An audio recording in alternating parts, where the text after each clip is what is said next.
La ilaha illallah Al-Malikul Haqqul Mubin Muhammadun Rasulullah Shadiqul wa'dil amin.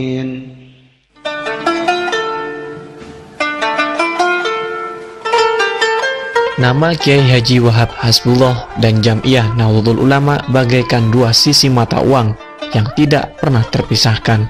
Perannya sangat sentral dalam proses berdirinya Jam'iyah Nahdlatul Ulama. Beliau menjadi nahkoda organisasi hingga NU menjadi institusi yang maju secara politik dan diperhitungkan oleh kawan maupun lawan. Kiai Haji Wahab Hasbullah lahir di Jombang 31 Maret 1888 dari pasangan Kiai Said dan Nyai Fatimah. Sang ayah adalah pengasuh pondok pesantren Bahrul Ulum Tambak Beras Jombang.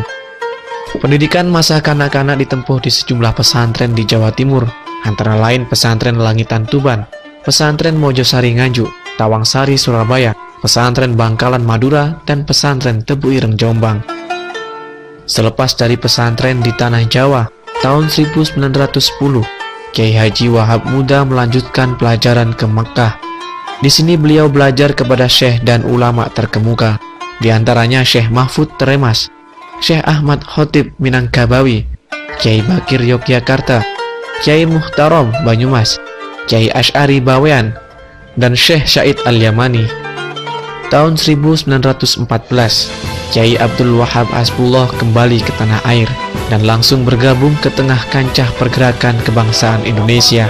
Bersama beberapa tokoh lainnya, tahun 1916 Kiai Haji Wahab Hasbullah mendirikan Nahdlatul Wathon atau Kebangkitan Tanah Air, organisasi bercorak modern yang diikuti oleh kaum muda.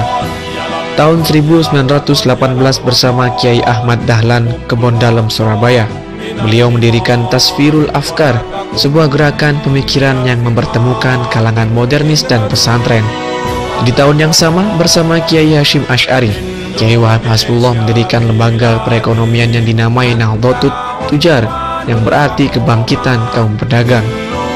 Aktivitas dan pergaulan Kiai Abdul Wahab Hasbullah yang dinamis dan luas menempatkan beliau sebagai tokoh yang dipercaya berbagai kalangan.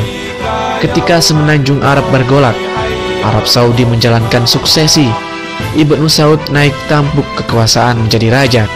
Ia bekerja sama dengan kelompok Wahabi melakukan sebuah gerakan penghancuran situs-situs bersejarah peninggalan Rasulullah dan para sahabat.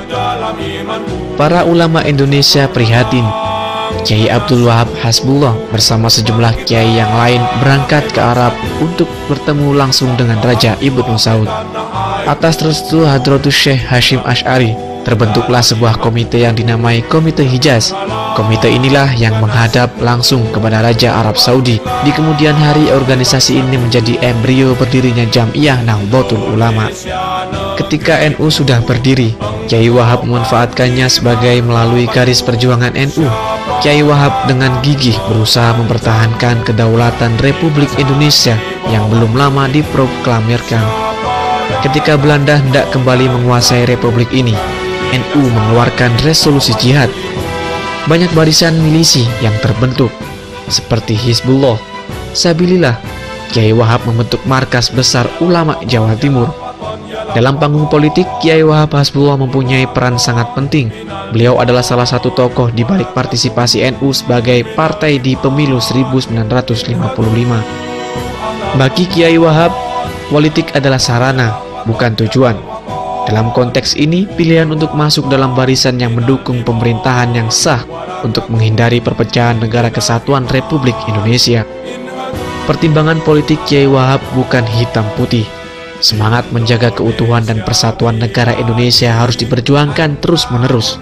Dalam Muktamar NU tahun 1984, diputuskan bahwa Republik Indonesia sudah final dan Pancasila sebagai dasar negara harus diterima oleh seluruh komponen bangsa.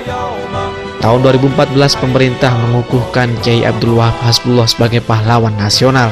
Sepanjang hayatnya beliau mencurahkan perhatian dan khidmatnya kepada Jam'iyah Nahdlatul Ulama dan bangsa Indonesia. Kiai Wahab Hasbullah adalah teladan umat. Pribadinya mulia, ilmunya menggapai awan, dan kecintaannya kepada agama dan bangsa tidak mungkin ditawar.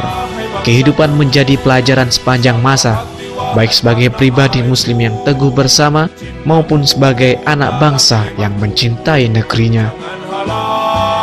Nasibmu, bangkitlah hai bangsaku, Indonesia negeriku, engkau panji martabatku, siapa